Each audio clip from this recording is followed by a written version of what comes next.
Alright. Sonic Forces! I just finished playing it in one day. Huh. Well, that's kind of unfortunate. I was hoping it would hold me off until Ultra Sun and Moon came out, but such is life. Sonic Forces was a game. I have weird thoughts about Sonic Forces. I think it's an okay game, but I can definitely see a lot of the problems that people have with it.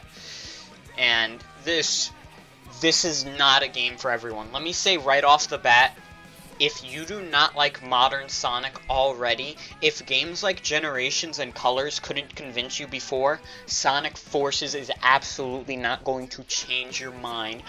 In fact, it might make you hate it more. It's a weird game. Let's talk about story, I guess. The story is probably one of the more enjoyable parts of the game. It's kinda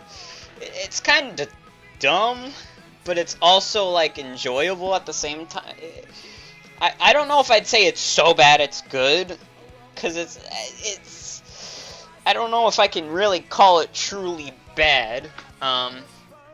Basically, Eggman unleashes Infinite, and Infinite exists now, and then Sonic and friends are like, oh shit, this guy is really strong, we can't beat this guy, so they basically wage a war against Eggman after he takes over the world because he has fucking Infinite on his side. I think the thing that makes me not dislike the story is because the characters are, like, decently in character. Like, it's not a Shadow the Hedgehog or 06 situation where you're like, huh, what? Sonic would never do that.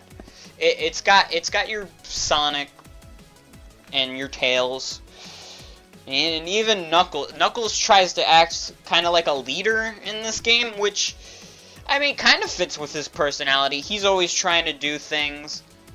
He's always trying to be the big man, and he's always trying to one-up Sonic.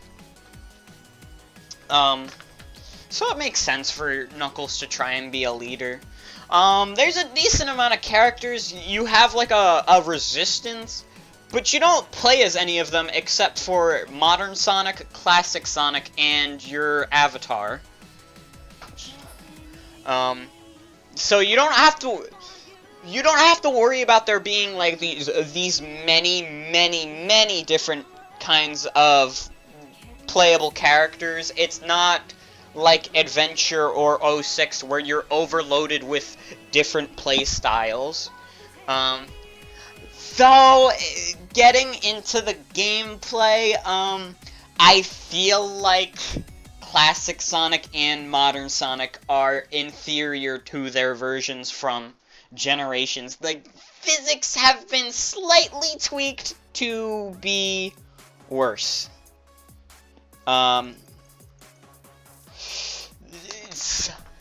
Classic Sonic, I feel, got the worst of it.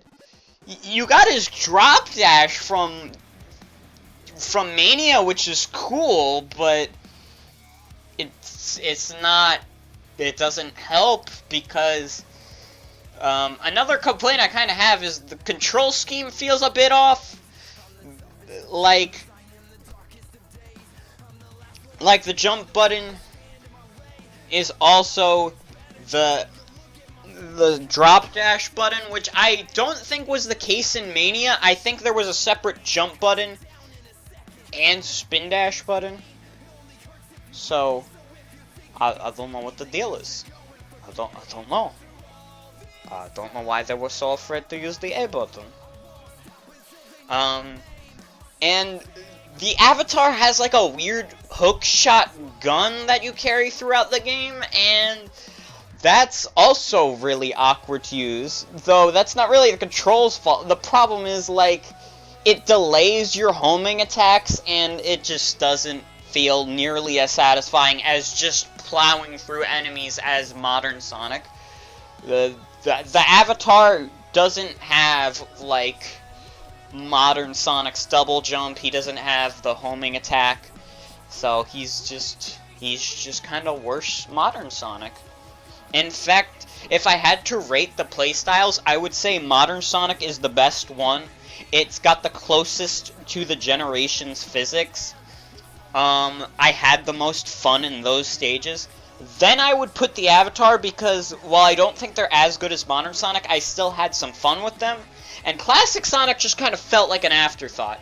Oh, it's like, the show's called Super Cool Gaming Afterthoughts. He just kind of felt like, you know, I mean, people liked him in Generations, and people liked Mania, so fuck it, put him in there. And, going back to story again, for some reason, he's from an alternate dimension now? Which I don't understand. Like, what is the purpose of him being from another dimension now? It was established that he was Sonic from a different time in Generations, but they kind of retconned that with the Phantom Ruby. The Phantom Ruby just kind of appears out of nowhere in this game. There's no, like, Eggman explaining where he got it. Like, in Generations, Eggman explained where he found the Time Eater. There's no explanation for that in Forces. So the Phantom Ruby is just like, well, classic Eggman had it in Mania, so I guess modern Eggman has it now, but that doesn't make sense because now they're from different dimensions. So that's kind of a plot hole. I'm kind of jumping all over the place with this review. So yeah, modern Sonic's the best, then the Avatar, then classic Sonic. Those are how the gameplay styles would go for me. The presentation for this game is fantastic. I played this game on the Nintendo Switch, and you know what? This game still looked great.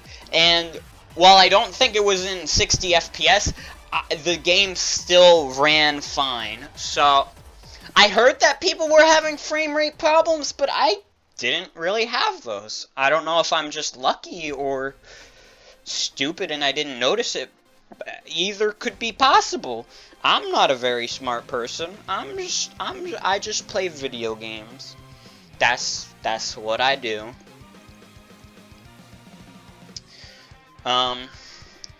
So, yeah, the graphics are great. The music is real. It's kind of a mixed bag for me. Oh god, I'm so sorry. Don't cough during your videos. That's not very professional. I love the cheesy songs in the Avatar stages. They are like on the same level of cheese as like Crush 40 Butt Rock, and I am fucking loving it. Just these cheesy ass songs about the end of the world and and by the end of the game it's more like, oh, we're gonna save the day. We're gonna save the day. I don't know what this rhythm is, but we're gonna save the day. So, goodness in the Avatar stages. The modern Sonic music was not shabby either. I thought it was pretty good. If I had to complain about anybody's music, it would be classic Sonic again. Because it's just kind of like, wow, we did so good in Mania, and you're just kind of doing stupid shit again. This is not nearly as good as they could do. And it's weird because Sonic Team is usually very, very good about music. And I mean, it's only Classic Sonic, and Classic Sonic has the least amount of stages, but it's still like, come on.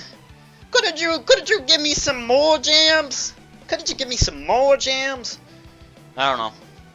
Sometimes Sonic Team likes to play with my heart. The story was kind of presented weirdly. Your avatar doesn't say anything, which I wasn't expecting because they have 3 different possible voices. So I thought, okay, this is gonna be like Fire Emblem Awakening. The avatar is gonna be like an active character, but they don't really say much. I mean, they contribute to the story, but they're a mute like classic Sonic, and I find that a little weird. once again, probably because I'm used to Fire Emblem, like, making these avatars, like, actually speak. Though, to be fair, the avatar in Fire Emblem 7 doesn't. And I think there's another avatar in an older Fire Emblem game. But Awakening and Fates, your avatar was like an active role. So, it just kind of threw me off that the avatar doesn't really say anything. Though, the voice acting was pretty good. Knuckles' voice actor was kind of weird. I might be remembering wrong, but I remember some of his delivery being kind of weird, but I could be wrong. In general, the voice acting's pretty good. About the same quality as other recent modern Sonic games like Colors and Generations and even Lost World. I don't remember Lost World having a problem, and fuck, even Sonic Boom had good voice acting despite how bad that game was, and despite that they were shoving it in your face with every time the character wanted to say bounce pad, bounce pad, bounce pad. Oh my god, big red button. I am so glad you don't even exist anymore. Do they exist? God, I hope not. They should not be allowed to touch a video game. Or at least Sonic. Maybe they could try to make their own thing, but Sonic is no bueno. Do not, big red button, take it from me, don't do it. I don't know why you take it from me, I didn't work on Sonic.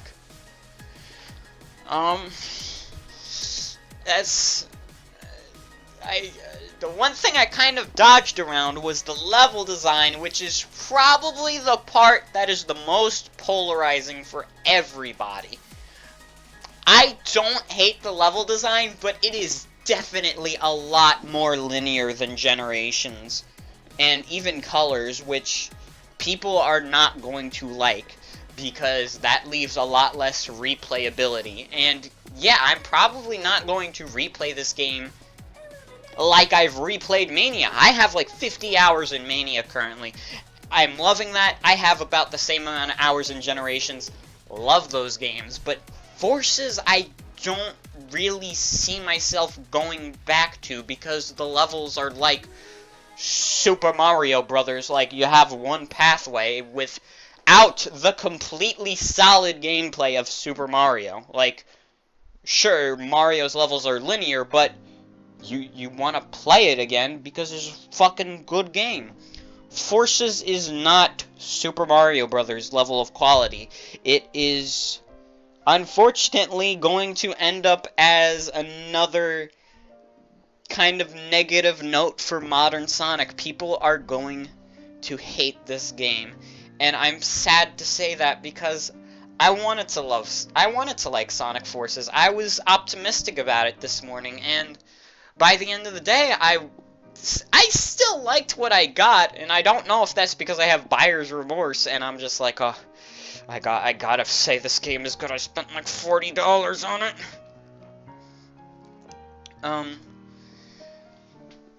But yeah, Sonic Forces.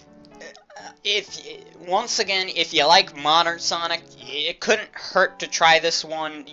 I doubt you'll absolutely despise it, but if you're not a modern Sonic fan, this game is not for you. Do not play this as your first Sonic game. Please, play Sonic Generations or Mania first. Those are fantastic games and very good representations of what Sonic can truly be. And I hope in the future we get another incredible game like those two.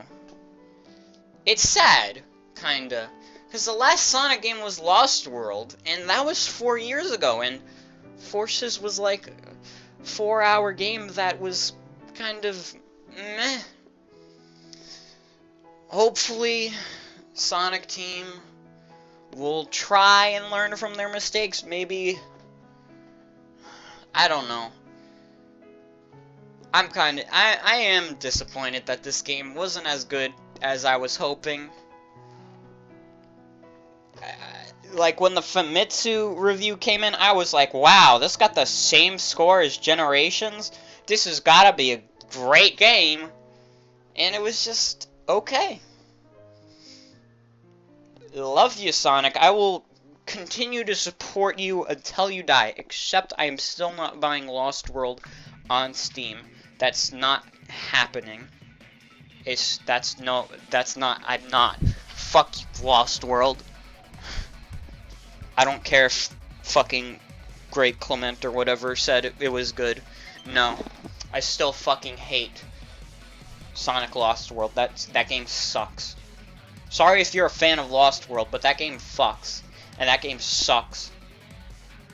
And if you think Lost World is a better game than Forces, you are absolutely entitled to your opinion. That's probably a more valid opinion than I have. So if I had to rate this game, I don't think I rated Fire Emblem Echoes when I did kind of my review of that. But I'll give it a 5.5, maybe 6 out of 10. And that's being generous. I know people are going to think lower of it. But I enjoyed it.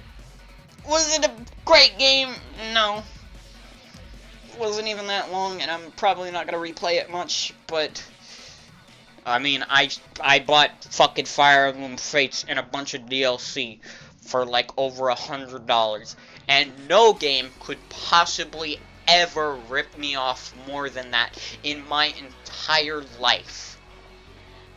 So basically, at the end of the day, Sonic the Hedgehog may be fucked sometimes, but it's still, you know what, Sonic 06's story writing is about as good as Fire Emblem Fates, so never mind. Review's over. That's it, go home. You are free now. It's over.